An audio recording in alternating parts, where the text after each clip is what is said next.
ನಮಸ್ಕಾರ ಗೆಳೆಯರೇ. Aero India 2025ರಲ್ಲಿ Russia ಮತ್ತೊಮ್ಮೆ ಭರ್ಜರಿ ಪ್ರದರ್ಶನ ನೀಡಿದೆ. ನಿಮ್ಗೆಲ್ರಿಗೂ ರಷ್ಯಾದ Su-57 first stage engine AL-41F ಮತ್ತು long range air to air missile ಬಗ್ಗೆ ಗೊತ್ತಿರಬಹುದು. ಆದರೆ ಈಗ ರಷ್ಯಾ ಪ್ರಾಡಕ್ಟ್ 177S ಅನ್ನೋ ಹೆಸರಿನ ಹೊಸ ಗೇಮ್ ಚೇಂಜರ್ ಎಂಜಿನ್ ಅನ್ನ ಪರಿಚಯಿಸಿದೆ. ಈ ಎಂಜಿನ್ ಸುಖೋಯ್ MKI ನ ಅಪ್ಗ್ರೇಡೆಡ್ಗೆ ಒಂದು ಅದ್ಭುತ ಆಯ್ಕೆ ಆಗಬಹುದು ಹಾಗೂ ಭಾರತ ಅದನ್ನು ಆಯ್ಕೆ ಮಾಡಿದರೆ ಅಮೆರಿಕಾಗೆ ದೊಡ್ಡ ಆಘಾತವಾಗಬಹುದು. ಆದರೆ ಇಲ್ಲಿ ಪ್ರಶ್ನೆ ಅಂದರೆ, ಭಾರತದ ಅಮೆರಿಕನ್ ಒಪ್ಪಂದವನ್ನು ಕಸಿದುಕೊಳ್ಳುವಲ್ಲಿ ರಷ್ಯಾ ಯಶಸ್ವಿ ಆಗ್ತದಾ? ಭಾರತೀಯ ವಾಯುಪಡೆಯು ಈ ಎಂಜಿನ್ ಅನ್ನು ಅಳವಡಿಸಿಕೊಳ್ತದಾ?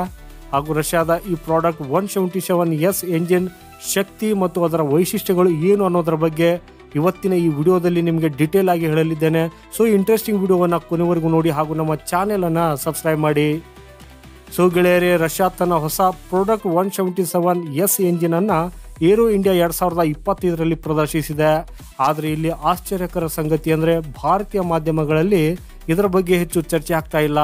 ಆದರೆ ರಷ್ಯಾದ ಸರ್ಕಾರಿ ಏಜೆನ್ಸಿ RIA, ನೋವೋಸ್ತಿ ಮತ್ತು ಯುರೇಷಿಯನ್ ಟೈಮ್ಸ್ ಈ ಎಂಜಿನ್ ಬಗ್ಗೆ ವಿವರವಾಗಿ ವರದಿ ಮಾಡಿವೆ.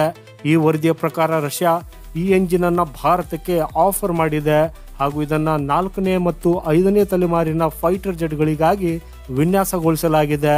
ಭಾರತ ಇದನ್ನು ಅಳವಡಿಸಿಕೊಂಡ್ರೆ ಅದು Su-30 MKI ಅಪ್ಗ್ರೇಡೆಡ್ ಪ್ರೋಗ್ರಾಂಗೆ ಒಂದು ಉತ್ತಮ ಆಯ್ಕೆ ಆಗಿದೆ ಅನ್ನೋದನ್ನ ಸಾಬೀತುಪಡಿಸಬಹುದು.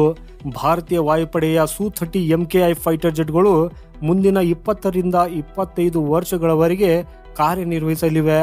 ಆದರೆ ಅವುಗಳ ಪರ್ಫಾರ್ಮೆನ್ಸ್ ಅನ್ನು ಅಪ್ಗ್ರೇಡ್ ಮಾಡುವುದು ಅಗತ್ಯವಾಗಿದೆ. ನವೆಂಬರ್ 2023ರಲ್ಲಿ ಡಿಫೆನ್ಸ್ ಅಕ್ವೈಸೇಷನ್ ಕೌನ್ಸಿಲ್ DAC ಈ ಅಪ್ಗ್ರೇಡ್ ಅನ್ನ ಅನುಮೋದಿಸಿತ್ತು. ಇದರಲ್ಲಿ ಹೊಸ AESA ರೆಡಾರ್ ಸೇರಿದೆ. ಇದನ್ನ ಭಾರತೀಯ ಸ್ಥಳೀಯ ಉತ್ತಮ AESA ರೆಡಾರ್ನೊಂದಿಗೆ ಅಳವಡಿಸಲಾಗುವುದು. ಹೊಸ ಎಲೆಕ್ಟ್ರಾನಿಕ್ ವಾರ್ಫೇರ್ ಸಿಸ್ಟಮ್ ಇಂದ ವಿಮಾನದ ಸರ್ವೈವಲ್ ಸಾಮರ್ಥ್ಯ ಹೆಚ್ಚಾಗಲಿದೆ. ಲಾಂಗ್ ರೇಂಜ್ ವೆಪನ್ ಸಿಸ್ಟಮ್ಗಳ ಮೂಲಕ ಹೊಸ ಕ್ಷಿಪಣಿ ಮತ್ತು ಶಸ್ತ್ರಾಸ್ತ್ರ ಸಿಸ್ಟಮ್ಗಳನ್ನು ಕೂಡ ಸೇರಿಸಲಾಗುವುದು.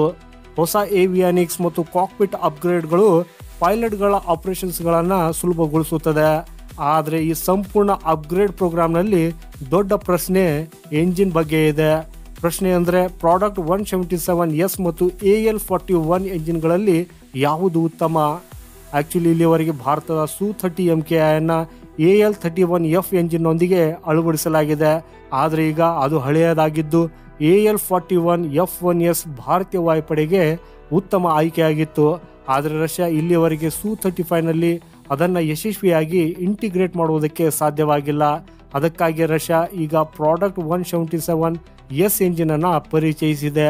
ಇದು Su-30 MKI ಅಪ್ಗ್ರೇಡ್ಗೆ ಲೋ ಕಾಸ್ಟ್ ಮತ್ತು ಲೋ ರಿಸ್ಕ್ನ ಒಂದು ಆಪ್ಷನ್ ಆಗಿದೆ. ಸೊ ಬನ್ನಿ ಈಗ ಪ್ರಾಡಕ್ಟ್ 177S ಎಂಜಿನ್ನ ವಿಶೇಷತೆಯನ್ನು ತಿಳಿದುಕೊಳ್ಳೋಣ. ಆಕ್ಚುಲಿ ಇದು 14,500 ಕಿಲೋಗ್ರಾಂ ಫೋರ್ಸ್ ಥ್ರಸ್ಟ್ AL-30Fಗಿಂತ 3 ಪಟ್ಟು ಹೆಚ್ಚು ಶಕ್ತಿ ಇರುವಂತಹದ್ದಾಗಿದೆ. ಉತ್ತಮ ಫ್ಯೂಯಲ್ ಎಫಿಷಿಯನ್ಸಿ, ಆಪರೇಟಿಂಗ್ ಕಾಸ್ಟ್ ಕಡಿಮೆ ಇರಲಿದೆ ಮತ್ತು full authority digital engine control system ಇಂದಾಗಿ ಎಂಜಿನ್ ಹೆಚ್ಚು ಸ್ಮಾರ್ಟ್ ಆಗಿ ಮತ್ತು ಆಟೋಮೆಟಿಕ್ ರೀತಿಯಲ್ಲಿ ಕಾರ್ಯನಿರ್ವಹಿಸುತ್ತದೆ. ಇದನ್ನು ಯಾವುದೇ ದೊಡ್ಡ ಬದಲಾವಣೆಗಳಿಲ್ಲದೆ Su-30 MKI ನಲ್ಲಿ ಅಳವಡಿಸಬಹುದು. ಇದು ಅಪ್ಗ್ರೇಡ್ ಅನ್ನ ಸುಲಭ ಮತ್ತು ಅಗ್ಗವಾಗಿಸುತ್ತದೆ. ಆದಾಗ್ಯೂ ಅಮೆರಿಕಾದೊಂದಿಗೆ ಈಗಾಗಲೇ GE-414 ಎಂಜಿನ್ಗಾಗಿ ಒಪ್ಪಂದ ನಡೀತಾ ಇದೆ. ಆದರೆ ಅಮೆರಿಕಾದ ಡೆಲಿವರಿಯು ಬಹಳ ಲೇಟ್ ಆಗ್ತಾ ಹೋಗ್ತಾ ಇದೆ. ಭಾರತದ ತೇಜಸ್ ಮಾರ್ಕ್ 1A ಮತ್ತು MK ಫೈಟರ್ ಜೆಟ್ ಪ್ರಾಜೆಕ್ಟ್ಗಳಿಗೆ ಅಮೆರಿಕನ್ ಎಂಜಿನ್ಗಳು ಬೇಕಾಗ್ತವೆ. ಆದರೆ ಅಮೆರಿಕ ಡೆಲಿವರಿಯನ್ನ ಮತ್ತಷ್ಟು ವಿಳಂಬ ಮಾಡಿದರೆ ಈ ರಷ್ಯಾದ ಪ್ರಾಡಕ್ಟ್ 177S ಎಂಜಿನ್ ಭಾರತಕ್ಕೆ ಒಂದು ಉತ್ತಮ ಆಯ್ಕೆ ಆಗಬಹುದು. ಈಗ ಪ್ರಶ್ನೆ ಅಂದರೆ, ಭಾರತವು ಅಮೆರಿಕನ್ ಎಂಜಿನ್ಗಳ ಮೇಲೆ ಅವಲಂಬನೆಯನ್ನು ಕಡಿಮೆ ಮಾಡಿ ರಷ್ಯಾದ ಪ್ರಾಡಕ್ಟ್ 177 ಎಂಜಿನ್ನತ್ತ ಸಾಗಬೇಕೆ? ಹೌದು ಎಂದಾದರೆ ಅದು ಯಾಕೆ? ಇಲ್ದಿದ್ರೆ ಭಾರತ ಬೇರೆ ಯಾವ ಆಯ್ಕೆಯನ್ನು ಅಳವಡಿಸಿಕೊಳ್ಳಬೇಕು? ಕಾಮೆಂಟ್ ಬಾಕ್ಸಲ್ಲಿ ನಿಮ್ಮ ಅಭಿಪ್ರಾಯವನ್ನು ಬರೆದು ತಿಳಿಸಿ.